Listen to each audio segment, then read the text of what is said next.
آپ کو کارگزاری کے طور پر ایک دو بات بتاؤں کہ بہت سارے ہمارے مسلک سے ہٹے ہوئے مساجد والے بھی ہمارے فیصلوں کو جب سنتے تھے تو باقاعدہ بلا کر اپنے درمیان بٹھا کر فیصلے کراتے تھے. اچھا اچھا. تو الحمدللہ ایک حلقہ دائرہ جیسے موبائل دارالخضا ہو گیا تھا ہمارا, جا بجا جانا بیٹھنا فیصلہ کرنا, الحمدللہ اس کا بہت بہترین نتائج نکلتے تھے.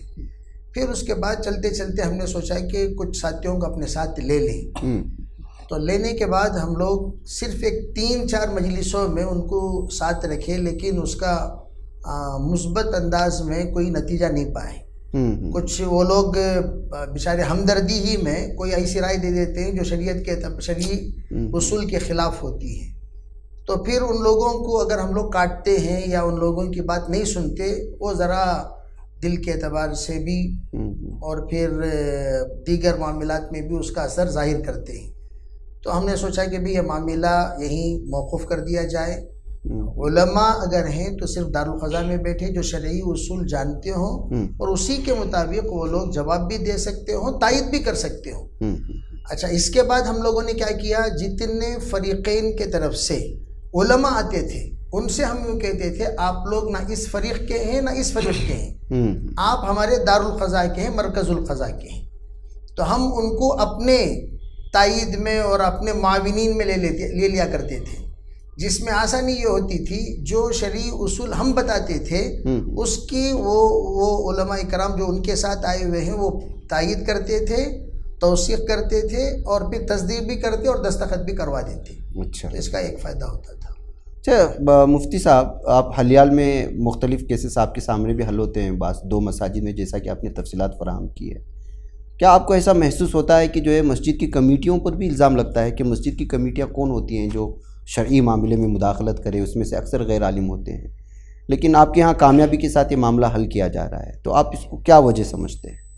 اس کی ایک وجہ سب سے بڑی تو یہ ہے کہ جب یہ فیصلہ علماء کے نگرانی میں ہوتا ہے تو پھر وہ حالات جو ہے تبدیل نہیں ہوتے, یعنی کوئی مشکلات پیش نہیں آتی.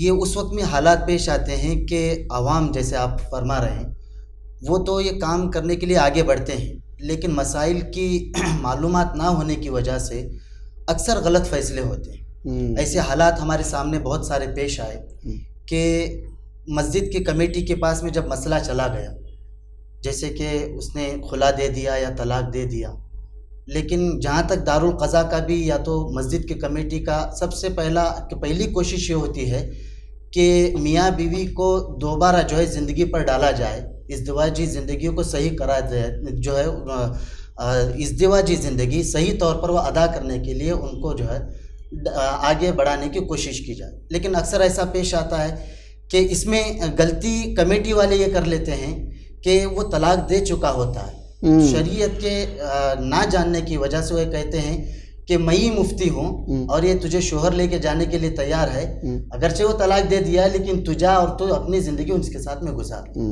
یہ حالات اس وقت میں اور یہ مشکلات اس وقت میں پیش آتی ہیں جب وہ کمیٹی والے یا تو عوام جو ہے مسجد کی کمیٹی والے علماء کی طرف رجوع نہیں کرتے اور ان مسائل میں, طلاق کے یا خلا کے مسائل میں, میاں بیوی زوجین کے مسائل میں علماء سے مشورہ نہیں کرتے, تب جا کر یہ حالات پیش آتے ہیں. ہاں, جو کمیٹی یہ کہتی ہے کہ نہیں اس کا فیصلہ ہم مفتیان کرام سے, علماء کرام کی روشنی میں اور ان کی شرعی باتوں کی روشنی میں یہ حالات, یہ معاملہ ہم طے کریں گے, تو الحمدللہ وہاں پر کوئی دشواری پیش نہیں آتی. اور کمیٹی والے ساتھ تو ہوتے ہیں لیکن وہ پورا معاملہ مفتی صاحب کے یا عالم صاحب کے حوالے کر دیتے ہیں, جس کی وجہ سے پورا مسئلہ شریعت کے روشنی میں حل ہو جاتا ہے. یعنی کہ کمیٹی والے اس میں مداخلت نہیں کرتے, جو لوگ ہیں جی جو سارا کے سارے فیصلے علماء لیتے ہیں, جو مفتیان کرام کے حوالے ہوتے ہیں. تو پروفیسر صاحب, آپ تو جو ہے بہت سالوں سے پڑھا رہے ہیں, ایک شادی سے پہلے کی ایک زندگی ہوتی ہے, لیکن آج کل کے ماحول میں دیکھتے ہیں کہ یہ خلا, پہلے تو طلاقیں زیادہ ہوتی تھی, اب بعض علاقوں سے ہمارے پاس جو اندرونی رپورٹ یہ ہے کہ بہت زیادہ تعلیم کی وجہ سے یا پھر جو ہے ایک ایسا لائف اسٹائل چینج ہو گیا ہے خواتین کا ہائی فائی تعلیم حاصل کرنے کی وجہ سے کہ جو ہے سب سے زیادہ مسئلے اس وقت خلا کے آ رہے ہیں. شاید آپ میری اس بات سے جو ہے اتفاق رکھتے ہوں. شاید یہ کہاں رکاوٹیں ہو رہی ہیں؟ کیا یہ اعلیٰ تعلیم حاصل کرنے کی وجہ سے یہ اس طرح کا جو ہے ایک انا پرستی خواتین میں آ گئی ہے کہ ہم بھی کچھ ہیں، یا پھر کہیں شوہروں کی جانب سے یا ازدواجی زندگی میں ان کے سامنے مسائل نہ آنے کی وجہ سے؟ آپ کیا اس کو محسوس کریں؟ جہاں تک اس چیز کا تعلق ہے تو میرے خیال میں اس کی سب سے بنیادی جو وجہ یہ ہوتی ہے کہ شادی جو آج کل عام طور پر ہوتی ہیں اس میں کفو کا جو ایک ہمارا مسئلہ ہے، شرعی جو ایک مسئلہ ہے، اس کو بہت زیادہ دھیان میں نہیں رکھتے ہیں لوگ، ہے نا. تو اگر لڑکی زیادہ تعلیم یافتہ ہے لڑکے کے مقابلے میں تو مسائل پیش آتے ہیں، یا لڑکا زیادہ تعلیم یافتہ ہے لڑکے کے مقابلے میں اور لڑکی کم ہے تو مسائل پیش آتے ہیں. تو میرے خیال میں شادی کے وقت میں ایک جو بہت بڑا مسئلہ ہے، خاص کر کے جب سے یہ ماڈرن ایجوکیشن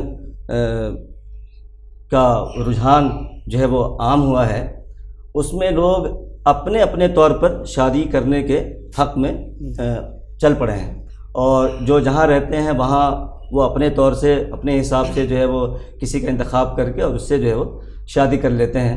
حالانکہ اس سے پہلے وہ اس کے بارے میں جس سے وہ کر رہے ہیں معاملات، جس سے کرنا ہے ان کے بارے میں بہت زیادہ وہ چھان پھٹک نہیں کرتے ہیں، ہے کہ نہیں. بعد میں جانے کے بعد جب شادی ہو جاتی ہے کچھ دن ساتھ میں رہ لیتے ہیں، پھر اس کے بعد جب حقائق، جب اس کا انکشاف ہوتا ہے، جب وہ حقیقتیں سامنے آتی ہیں تو پھر یہاں سے جو ہے نا وہ معاملہ جو ہے وہ گویا کہ ڈس بیلنس کی طرف چلا جاتا ہے، اور جہاں پر مسائل سلجھنے چاہیے تھے وہیں سے مسائل جو ہے وہ الجھنے شروع ہو جاتے ہیں. تو میرے خیال میں یہ ہے کہ لوگ جو ہے وہ دھیان نہیں دے رہے ہیں. ٹھیک ہے، کفو کا جو مسئلہ ہے، برابری ہونی چاہیے دونوں کے درمیان میں، ہے کہ نہیں. تھوڑا بہت تو چلتا ہے، 19-20 کا تو فرق ہونا چاہیے، لیکن اگر کہیں زیادہ ڈفرینسز اگر ہے، آج کل عمر کا بہت زیادہ مسئلہ ہے کہ نہیں. عمر میں تفاوت بہت زیادہ لوگ کر رہے ہیں، جس کی بنیاد پر بھی جو ہے وہ رشتے جو ہے وہ ازدواجی جو تعلقات ہیں وہ زیادہ دیر تک مستحکم نہیں رہ پاتے ہیں، اس میں دوام کی جو کیفیت ہے، جو صورتحال ہے وہ نہیں بن پاتی ہے. تو ایک تو صورتحال میرے خیال میں آئی تھنک یہ ہے. دوسری بات یہ کہ پچھلے کئی سالوں میں جو خلا کے جو مسائل ہیں یا خلا کے جو معاملات ہیں یا طلاق کے جو معاملات آتے ہیں، اس میں جہاں تک میں جو جن لوگوں سے میرے تعلقات ہیں یا جو مسائل سامنے آتے ہیں، اس میں زیادہ تر معاملات جو وہ التوا میں ہیں. یعنی کئی سال سے تعلقات میں ناہمواری ہے اور آپس میں تعلقات خراب ہیں. لڑکی اپنے سسرال سے، اپنے شوہر سے ناراض ہو کر کے یا شوہر کی زیادتیوں سے نجات پا کر وہ اپنے گھر میں میکے میں ہے اور اس پر کوئی دھیان نہیں دے رہا ہے کہ نہیں. اس طرح کے سینکڑوں مسائل میں پچھلے 5 سال کے بات کر رہا ہوں. بنگلور میں جو میں کالج سے جڑا ہوا ہوں تو لوگ آتے رہتے ہیں، اور کئی سارے والدین ہیں، ان کے نوجوان بچے ہیں، بیٹیاں ہیں، لیکن ماں باپ سپریشن کی زندگی گزار رہے ہیں. باپ الگ ہے، ماں الگ ہے نا. اور وہ ابھی تک طلاق نہیں دیا انہوں نے، نہ ماں نے خلا لیا ہے اور نہ باپ نے طلاق دی ہے، نہ شوہر نے طلاق دی ہے، لیکن دونوں الگ الگ زندگی گزار رہے ہیں. ایسے میں جو بچے ہیں، جو جو نوجوان جو نسل ہے، جو ان کے بچے، ان پر برا اثر پڑ رہا ہے. اس کا امپیکٹ، اس کا جو اثر ہے وہ بہت برا پڑ رہا ہے. مفتی صاحب کیا کہیں گے آپ ان باتوں پر؟ آپ کو کیا محسوس ہوتا ہے کہ جی ابھی جو اثر کے بعد ہمارا جو مسئلہ تھا وہ یہی تھا کہ عام طور پر شوہر حد سے زیادہ ہمدردی کرتے ہوئے اپنی بیوی پر، وہ بیچاری ایک مختصر پڑھائی کے ساتھ اس سے ازدواجی تعلق جڑی تھی، اور پھر اس کے بعد اس نے سوچا کہ چلو بھی اور مزید پڑھائی کرائیں گے. پھر ڈگری پر ڈگری کراتا گیا اور بہت زیادہ ان کو آزادی دیتا گیا. اب وہ ماشاءاللہ اس سے ہائی فائی پوزیشن پر پہنچ چکی ہے. یہ کماتا ہے 40-50 تو وہ کماتی ہے 80-90. تو اب یہ جو تفاوت جو مولانا نے بتایا یہ بالکل صحیح ہے. یہ الگ چیز ہے کہ کفو چند چیزوں میں جو لا فرق بین عربی ولا عجمی ولا ابیض ولا اسود کلکم من بنی آدم و آدم من تراب، یہ الگ چیز ہے. لیکن اس معاملے میں پڑھائی کے معاملے میں، کمائی کے معاملے میں، اس میں جو ہم لوگ آزادی دے دیا کرتے ہیں، اور پھر اس کے بعد یہ ہے کہ مکمل طور پر تابع دار ہو جانا. کبھی لڑکے کے طرف سے، شوہر کے طرف سے ایسی غفلت ہوتی ہے کہ مکمل آزادی بھی اور مکمل ہاں میں ہاں بھی، جو وہ کہہ رہی ہیں وہ یہ کر رہے ہیں، اور جتنی کمائی کر رہے ہیں وہ سب کے سب بینک بیلنس ان کے جا رہے ہیں، خواتین کے. تو مزاج میں بگاڑ پیدا ہوتے ہوتے آخر میں تسلط شوہر پر ایسا مسلط ہو جاتے ہیں کہ تمام گھر، اولاد، عورت سب کے سب ایک طرف ہو گئے اور بیچارہ یہ فٹ پاتھ پر آ گیا. اس طرح کے بہت سارے مسائل ہیں مختلف قسم کے. کہیں یعنی کسی ایک کی طرف ہم لوگ نہیں کہتے، بعض مسئلے میں عورتیں ایسی حرکت کرتی ہیں، بعض جگہوں پر مرد حضرات ایسی حرکت کرتے ہیں، بعض جگہوں پر دونوں کی غلطیاں ہوتی ہیں کچھ نہ کچھ. کوئی یہ مکمل طور پر مجرم قرار نہیں دیا جا سکتا. اچھا، یہ تو اب اس طرح کے مسائل آپ کے پاس آتے ہیں، چلیے آپ شرعی طور پر حل کر دیتے ہیں. جہاں تک میں نے سنا ہے کہ جو ہے بہترین انداز میں مسائل حل. بعض دارالقضاء اسی کے نام پر بزنس کر رہے ہیں، دھندا کر رہے ہیں، آپ اس کو کیا کریں؟ اصل میں اس معاملے میں حضرت امیر شریعت ثالث کے سامنے بھی یہ مذاکرہ کیا میں.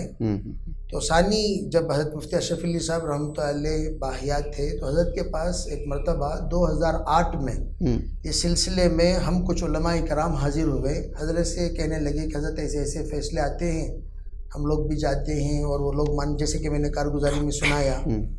اور پھر یہ اخراجات کی بات میں نے رکھی سامنے.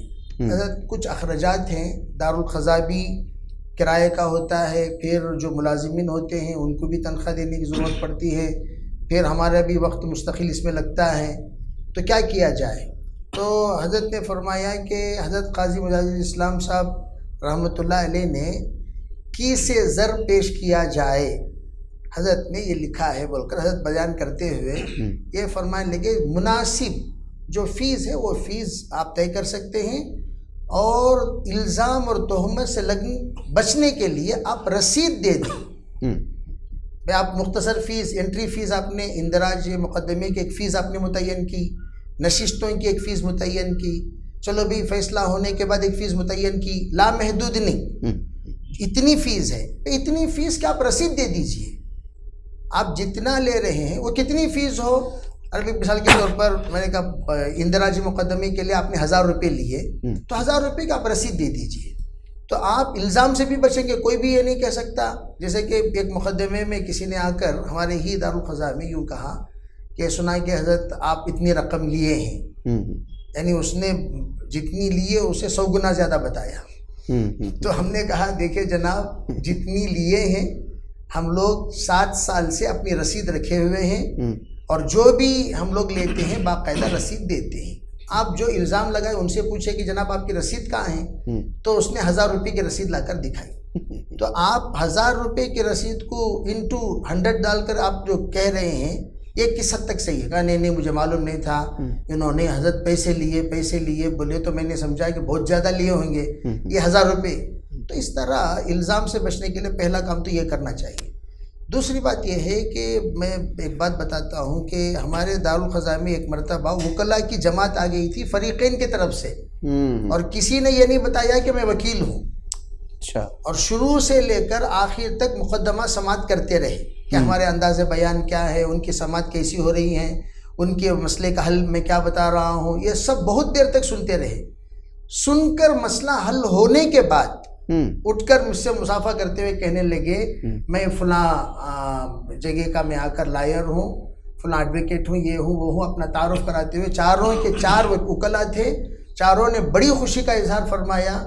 اور آپ کو ایک کارگزاری کے طور پر یہ بتاؤں کہ اس میں ایک جج بھی تھے بیچارے، وہ آ گئے تھے حضرت، ان کا بھی ایک دور کے رشتہ دار تھے تو وہ سامعین میں شامل ہو گئے تھے. تو بڑی خوشی کا انہوں نے کہا کہ اگر اس طرح سے ہمارے اسلامی طریقے پر ازدواجی زندگی کے مسائل حل ہوں تو پھر ہمارے پاس آنے کی ضرورت ہی نہیں. پھر انہوں نے پینڈنگ مسائل بتائے اتنے ہیں. میں نے بتایا اللہ کا فضل ہے، اس طریقے سے ہم لوگ مسئلہ کچھ آپ کے پاس فورس کیا ہے؟ کہ ہمارے پاس ایمان اور آخرت کے علاوہ کوئی فورس نہیں ہے. ہم مسلمان ہونے کی حیثیت سے پیار محبت سے ان کو بلاتے ہیں. بعض لوگ ہم پر آپ کون ہوتے ہیں ہمیں بلانے والے، اس طریقے سے بھی بعض مرتبہ گفتگو ہوتی ہے بڑے پیار محبت سے. جو ان سے قریب ہیں ان سے ہم لوگ کہتے ہیں کہ بھئی ذرا آپ ان کو سمجھا کر بھیجیں. تو اللہ کے فضل و کرم سے کلکتہ سے بھی مسئلہ یہاں حل کیے، اور دیوبند کے پاس وہاں ایک قریے کا مسئلہ اللہ تعالیٰ نے یہاں حل کرایا، اور بہت سارے آندھرا کے مسائل حل ہوئے، تمل ناڈو کے مسائل حل ہوئے. آسٹریلیا جب 2014 میں گیا، یہ دارالقضاء سے منسلک کا ایک فائدہ بتا رہا ہوں، تو ایک جگہ پر ہم لوگ گئے خصوصی ملاقات میں، تو اندر سے خواتین کی بہت ہی دکھ اور درد سے رونے کی آواز آ رہی تھی. ہم نے سوچا بھئی یہ پتہ نہیں ہم تشکیل کرتے کرتے پتہ نہیں کیا کہہ دیے، کون سی بات سے ان کو تکلیف ہوئی. خیر ہم تو آ گئے. پھر اس کے بعد ہم نے کہا کہ بھئی فلاں مستورات اس سے ملنے کے لیے آپ بھیجیے. تو ملنے کے بعد وہ کہنے لگی میرے شوہر مجھ سے 7 مہینے سے گفتگو نہیں کر رہے. پونا کی لڑکی ہے، بیلگام کی لڑکی ہے، پونا کا لڑکا ہے. 7 مہینے سے وہاں آسٹریلیا میں بھی شوہر کے لیے بیوی ہے، بیوی کے لیے شوہر ہے. شوہر تو باہر آ جاتا ہے، کسی سے مل لیتا ہے، خاتون کہاں جائے گی بیچارے. پھر ہم لوگوں نے وہاں خصوصی ملاقات کے ارادے سے گئے، جا کر دونوں کو بٹھا کر سمجھایا. الحمدللہ وہاں دونوں کا صلح کرا کر ہم لوگ آئے.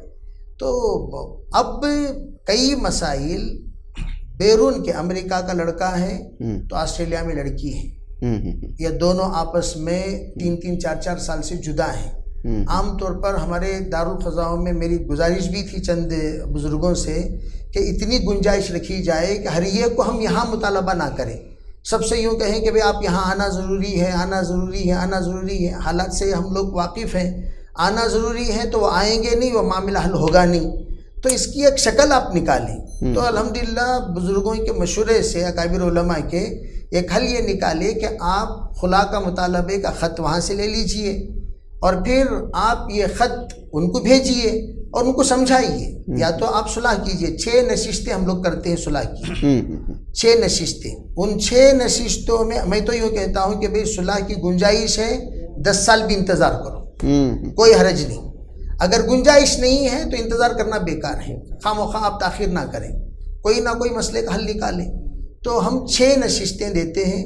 6 نشستوں کے بعد پھر فائنل جو بھی ہوتا ہے اس پر ہم لوگ آمدہ کرتے ہیں. اور ان لوگوں سے اس وقت جو وکلاء کی جماعت آئی، انہوں نے ایک بات بتائی کہ مولانا آپ کے یہاں جو معاملہ ہو رہا ہے وہ قابل اطمینان ہے. ہم لوگ آپ کو ایک ہمدردانہ ایک رائے یہ دیتے ہیں کہ جب بھی آپ خلا کا فارم بنائیں، اس میں یہ کر لیں کہ دونوں باہمی رضامندی سے جدا ہو رہے ہیں. جب خلا کے لیے دونوں آمدہ ہو گئے تو یہ جو آپ مبارات نامہ جس کو کہا جاتا ہے، اگر آپ اس کو بنا لیں تو نہ یہ اس پر کیس ڈال سکتے نہ یہ اس پر کیس ڈال سکتے. عموماً کیا ہوتا ہے، یہاں سے راضی ہو کر 1-2 کیسز ایسے ہوئے، اللہ کے فضل و کرم سے 1540 کے قریب کیسز ہم لوگ حل کیے ہیں اب تک. تو 1-2 کیسز ایسے ہوئے کہ کیس حل ہونے کے بعد جا کر دشمنی سے مقدمہ پھر دوبارہ دائر کر دیا. تو وکلاء کہنے لگے، میں نے ان سے رائے لی تو انہوں نے کہا اس پر آپ تھم وغیرہ لے لیں، پھر اس کے بعد نہ یہ اس پر کیس ڈال سکتے نہ وہ اس پر. اور اس میں ان کی رائے یہ تھی، عام طور پر ہمارے کاغذات اردو میں ہیں، جتنے ہمارے دارالقضاء ہیں سب کاغذات اردو میں ہیں. کہا کہ آپ اسی کا ترجمہ آپ انگریزی میں کر لیں، فارم بنا لیں انگریزی فارم، اور جو مضمون ہے آپ کا شرعی اعتبار سے جو اصول ہے، جو ضابطہ ہے، جو بھی ہیں وہ سب کے سب انگریزی میں بنا کر انگریزی میں آپ دستخط کرا لیں، تھم لے لیں، فوٹو وغیرہ لگا کر. کارروائی مکمل ہو گئی. اس پر ہم لوگ اطمینان کا اظہار کرتے ہیں 100%. اس طرح کی کارروائی کیجیے تاکہ آئندہ کوئی فتنہ نہ ہو. صحیح بات ہے. تو ناظرین گرامی، وقت لمبا ہو چکا ہے اور حضرت مولانا مفتی نظام الدین صاحب نے بہت ساری چیزیں ہم لوگوں کے سامنے رکھی. یہ ساری چیزیں آپ لوگوں کے سامنے لانے کا مقصد یہی ہے کہ آپ دیکھیں گے صرف بنگلور کی اگر بات کہی جائے، یہاں جو فیملی کورٹس ہیں، آپ اسے کوئی ایک مرتبہ وقت نکالے اور وہاں کا ایک چکر لگا کر کے آئے، اور پھر شام میں لوٹ کر کے مجھے یہ بتائے کہ وہاں پر جو آ رہی ہے فیملی کورٹ میں مسائل حل کرنے کے لیے، اس میں کس دھرم سے سب سے زیادہ تعلق رکھنے والے لوگ. آپ اس کو 2 الگ انداز میں دیکھیے. یہ کہ یہاں پر مفتی صاحب بیٹھے ہیں جو بنگلور کا مشہور ہے دارالقضاء، اس میں اتنے مسائل ہر دن آ رہے ہیں. ابھی مولانا ڈیبیٹ میں آنے سے پہلے ایک مسئلہ کولر والوں کا حل کر کے، بلکہ حل کرنے کے آخری کگار تک ہو کر کے آئے ہیں. تو اتنی بزی شیڈول، یہاں دارالقضا ایک کہا ہے، اسے دارالقضا بہت سارے ہیں، وہاں کتنے کیسز چل رہے ہوں گے؟ یہ وہ ہے جو شرعی دارالقضا کے سلسلے میں بتا رہا ہوں۔ دوسرا، فیملی کورٹس بنگلور میں الگ الگ زونز میں تقسیم ہیں، وہاں جا کر کے دیں گے تو سب سے زیادہ اگر کوئی کمیونٹی فیملی کورٹس کے چکر کاٹ رہی ہے یا پھر جو ہے پولیس تھانے کی کاٹ رہی ہے تو ہمارے مذہب سے تعلق رکھنے والے ہیں۔ اس سے آپ لگا لیں کہ کتنا فیصد ہو سکتا ہے لوگوں کا، اور ہم کس جانب کو جا رہے ہیں۔ یہی وجہ ہے کہ جو کوشش یہ ہونی چاہیے دارالقضا کا اور محکمہ شرعیہ کا، بلکہ پورے بھارت میں یہ چیز اس وقت پروگرام ہمارا دیکھ رہے ہیں، جہاں جہاں بھی ہیں تمام کے تمام دارالقضا میں جو ہے اچھے فیصلے ہوتے ہیں، بہترین، اس لیے کہ علماء مفتیان کرام ہوتے ہیں۔ لیکن بعض کچھ دارالقضا ایسے ہیں جو شریعت کا دھندا کرتے ہیں یا پھر مذہب کے نام پر دھندا کرتے ہیں۔ ہم ان لوگوں کا بہت ساری چیزیں جب آخری حد پار ہوتی ہے تب جا کر کے خبر پیش کرنے کی کوشش ہوتی ہے، اس وجہ سے کہ جو ہے جب انتہا ہوتی ہے تب تو جو لوگوں کے سامنے آنا ہوتا ہے۔ میں اس سلسلے میں مزید الگ الگ طرح سے جو ہے ایپیسوڈ بناؤں گا کہ تاکہ ہمارے مسلمانوں میں جو یہ غلط راہ روی کہہ سکتے ہیں آپ، جو بے راہ روی اس وقت عام ہو چکی ہے ازدواجی زندگی میں۔ افسوس کا مقام یہ ہے کہ پہلے زمانے میں طلاق ایک لفظ عیب تھا، معیوب تھا۔ ایک متعلقہ لفظ سننے کے لیے پورے فیملی میں، پورے سماج اور خاندان میں یہ خاتون بھی ہوتی تو اس کو نہ جانے کس نظر سے دیکھا جاتا، اور آج ہمارا حال یہ ہے کہ خود خاتون خلا لینے کے لیے آگے بڑھتی ہے۔ کتنا جو ہے فرق ہو چکا ہے۔ تو اس وجہ سے سیدھی بات نے ذمہ داری اٹھائی ہے کہ ان تمام چیزوں میں کمی آنی چاہیے۔ کفو کیا مسئلہ ہے اور کفو کے لیے کیسے ہم لوگوں جیسے اہم ترین مسئلہ آیا کہ طلاق اور خلا کے لیے کیا اہم ریزنز ہوتے ہیں، ان پر بھی الگ الگ وقت میں گفتگو ہوگی۔ اس وقت طویل ہو چکے ہیں۔ میں تمام پینلسٹ کا، مہمانوں کا شکریہ ادا کرتا ہوں۔ مفتی صاحب آپ نے اپنا قیمتی وقت نکالا، یہاں تک تشریف لائے، اور آپ کا بھی اور آپ کا بھی پروفیسر صاحب، اور آپ لوگ بھی جو ہے اس کو دیکھیں، دوسروں تک پہنچانے کی بھی کوشش کریں، اور ہم لوگوں کو اجازت دیں۔ السلام علیکم ورحمۃ اللہ۔